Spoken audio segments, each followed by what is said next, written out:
Suddenly, a violent storm broke out, and the night sea began to rage.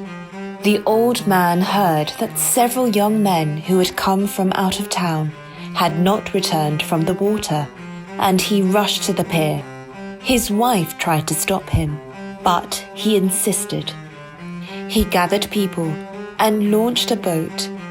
They reached the spot where the young men's signal had gone silent.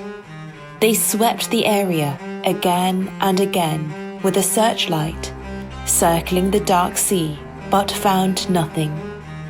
The boat nearly capsized several times. About 2 hours passed. Then, at last, they saw heads barely above the surface of the water. Lifelines were thrown. Every one of them survived.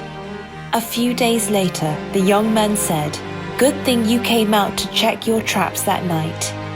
Guess we got lucky." What goes through your mind when you hear the story? And how do you think the old man felt when he heard those words? What he did that night was not something he happened to do while already out at sea. From the very beginning, he went out to save them. He stepped into a storm-tossed night sea, despite his wife's objections, with that single purpose. Before boarding the boat, he made careful preparations. Out on the water, he struggled against dangers that threatened his own life and endured severe hardship. The young men were saved because of that sacrifice. And yet, they treated his sacrifice lightly and even dismissed the very heart of the man who fought to keep them alive.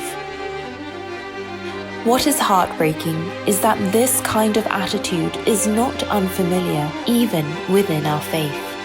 Didn't the Son of God come into the world to humble himself before God? And saving people, wasn't that just something he did along the way? It's not like he came here for us from the start, but still, I guess it worked out for us. Yet the one who is equal with God took on flesh and showed us grace.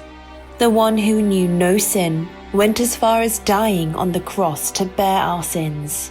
If words like those come out of our mouths, can we honestly say that we truly know the gospel? Why did Jesus come into this world? The answer is clear.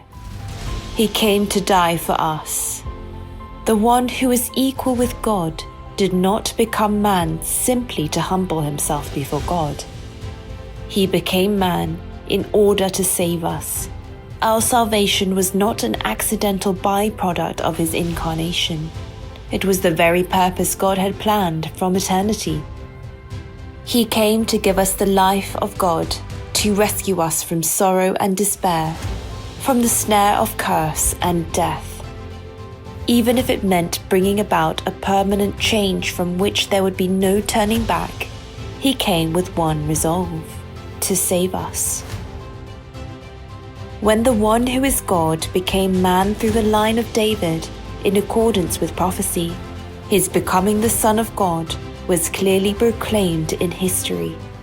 This was the exact fulfillment of the plan God had promised through the prophets. Our salvation is not an accident. It is the fruit produced by God's love. Let us not take this love lightly. Let us discover who we are within this confession. The Son of God came for me. We must not become people who push Christ away simply because life in this world feels hard. Moved by the love of the one who gave up everything and came for us, let us receive him with our whole being.